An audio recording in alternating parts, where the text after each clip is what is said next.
Not pay me for the website I built? Say goodbye to your business, house and reputation. This happened early 2000s. I used to be a freelance front-end dev and a search engine optimization guru. Back then, getting on the front page of Google was pretty simple. Link exchanging was popular but risky.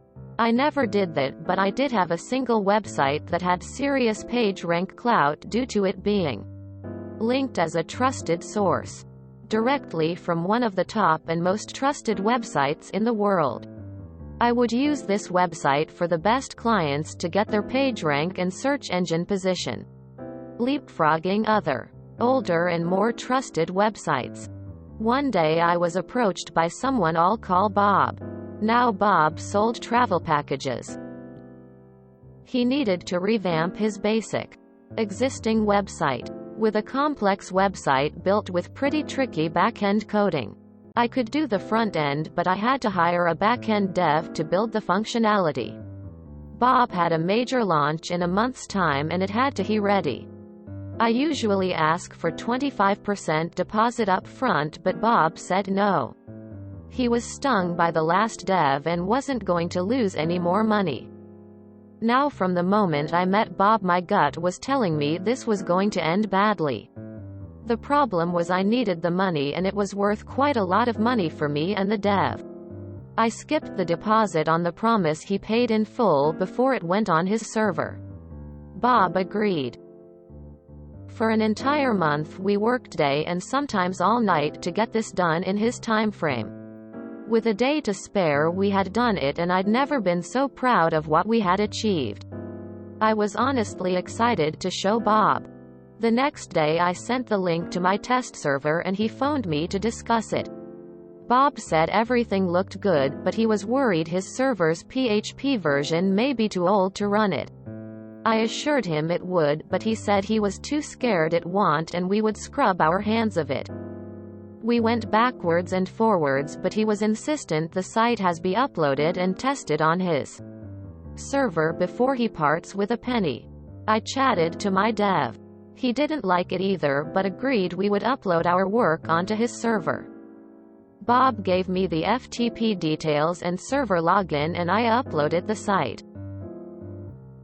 I told him it was live and then nothing. I sent several emails and then phone calls. The emails went unanswered and the phone went to voicemail.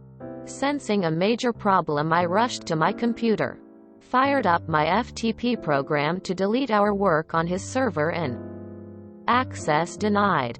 He had locked us out and the following day he went live with our work.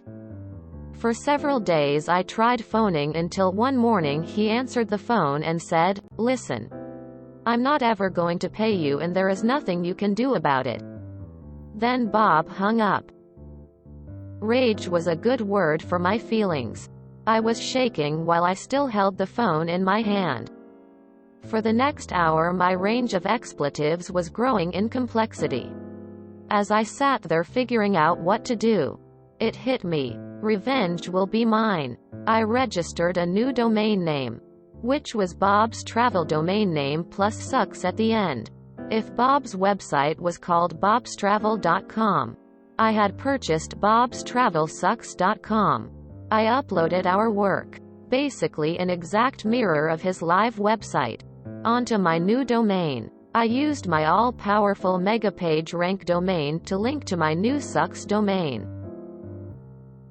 Within a month my website jumped above his website in Google for every conceivable search phrase you would use for the packages he sold. No matter what you typed in, my site was the first result and his was always below mine. During that month I created a second website, which was Bob's full name with sucks at the end. On this second website I posted what happened, screenshots of his emails and warning everyone what a conman he is. Bob had a somewhat unusual first and last time. Again, within a month my website was above his own personal website. I then forgot all about it. About 4 months later I get a cease and desist email from a solicitor's firm. A quick Google showed the solicitor's firm was made up and didn't exist. I reply back with, I'm not ever going to take them down and there is nothing you can do about it. Quote. Every now and then I'd get emails from people he had conned by taking their money for a travel package but never booking their package. I'd put those on both of my websites, making sure those juicy important keywords, his full name and company name, were spread across each negative review. A few more months pass and I get an anonymous email linking to a new domain called My Name Sucks. I'm told to remove my 2 websites and he will remove this new one. A quick search and what do you know? It isn't even on Google. No one could find it. I reply back for a second time with his comment to me. As each month passes, I'm getting more and more people emailing me saying they've been ripped off. I keep adding them to my website. Turns out the travel agency world is well regulated and they started an investigation into Bob's company, using my website as their main tool. I get a call from Bob. Bob is not a happy Bob. In fact, Bob is more of a desperate Bob. Looking at this text now, I know you can almost hear the despair and resentment in Bob's voice. Bob pleads and literally begs me to pull the sites down. Not only is he being investigated by the Travel Agency Association, but he had some very important friends that didn't appreciate the bad press he was causing in their circles. He offers to pay me the money he owed. Nothing more. Just what he owed. For the 3rd time. And with a massive smile on my face, I say, listen, I'm not ever taking them down and there is nothing you can do about it. Roll on a few months and I discover his travel company has been removed from all travel associations. No matter what you typed into Google, my website outranked his and all the bad reviews on my site were the first thing his potential customers would see. I crippled his business so badly. It went bust. During the collapse, one of his ex-employees contacted me and told me how hard he had worked to get my websites off the first page. He had registered dozens and dozens of other domains in the hopes some would jump ahead. Little did he know only the top dozen websites in the world could jump it. Apparently his property was tied into loans on the failing business and he lost his house too. It took me just about a year to turn his business from a cash cow to a dead cow. Motto of the story: if you ever think to mess with a dev, don't. Winking face. Updates. My first ever award. Thanks for the silver. Wow. Thank you for all your awards. Many of you were saying I should have taken the money and not pulled the sites down. At that point it wasn't about the money. He thought he could simply buy his way out of it after pretending to be a solicitor and then trying the same thing on me. Him knowing I didn't care about the money anymore must have driven him crazy. Because money was all he cared about. He then knew he could do nothing to stop his business going down the pan and all he could do was watch it all fall apart around him. Kudos to your strength of principle. Not taking his money when he offered it. I'd have demanded double. Taken that. Then went dark and did nothing after getting it just like he originally did. You, sir, pulled off not only pro-revenge but also retained the moral high ground. Now this is a pro-revenge story. Love it. If you have any more, please do share. No joke, your story is inspirational AF. Thank you for sharing this. As a developer myself, kudos. That is no easy task. Very well done. Get wrecked, Bob. Back in the mid-2000s I did a website for some guy who was running for a state seat in Kentucky.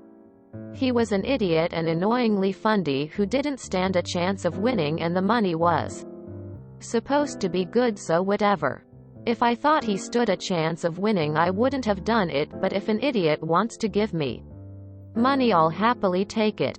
I registered his site and got it all up and running. When you first opened the site, there was a cheesy picture of him in a nice shirt and tie with his sleeves rolled up in front of the state capitol with a bunch of text under it talking about him. The guy loved it, so I sent him the bill. A few weeks went by and I never got my money. I emailed him a few times and got a promise of payment, but that was it. A month or two later, I told him he needed to pay me now or he wouldn't be happy with his site. Amazingly enough, I didn't get the money. I went into the site and changed it so that cheesy picture of him was the only thing that showed up. In addition to the text being gone, I also added a text bubble with, "I'm idiot name and I don't pay my bills." I emailed him and told him to check some changes I'd made. I got an email back begging me to change the site back to the way it was before and lose the picture. I told him I'd be happy to as soon as I got paid. A day or so later, I got a check from his mom. Once I was sure the check had cleared and the cash was in my account, I changed it back. I never heard from him again, and suffice to say, he never even made it onto the ballot. I don't understand the Bobs of the world. Just pay what was probably not a ton of dollar, and your business prints money for years. There's a piece of code I found on GitHub that slowly fades the website to nothing after a preset date. Any projects that I take on now that I'm not 100% sure about, I include this code and set the date to the payment due date.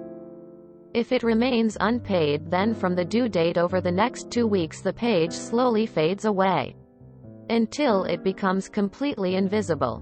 Pay your bill and the code is removed. Simples. Wise guys and web devs you just don't fuck with. I thought the kill switch if the client changed admin settings without permission was amazing. This is definitely more pro. I would be so satisfied by how much I lived rent-free in this guy's head. I've been having a rough day at work. Nothing super terrible. Just a crap day that I'll forget about by the weekend. And this turned my entire day around and put the biggest smile on my face. I tip my hat to you, good sir. Sorry you never got paid. But sounds like the world is better off because you didn't get paid. This reminds of that meme, "Stop. He's already dead." Single quote. You, sir, are a true inspiration for what can be accomplished with some knowledge and discipline. Just wow. This is one of the greats. Thanks for the read. Quick question. Does today work more tedious or you feel slower whatsoever because of the technical advancements compared to 20 years ago? When girls say they like gentlemen, they mean you. Do you know what happened to all the people he stiffed? Yourself included. Did anyone get any money back? It took me just about a year to turn his business from a cash cow to a dead cow. Moo. Motherfucker. When someone tried to get out of paying a deposit for your work on the basis that they've ripped off their last contractor, that's a good reason to not work for them. Not a good reason to remove both the deposit and the fee-shifting provisions from the contract. You can spit in the wind or tug on Superman's cape, but you just don't fuck with this guy. If you enjoyed this video, please check out our playlists full of similar content. Epic Eracast is like doom scrolling for your ears. Please like, share, and subscribe.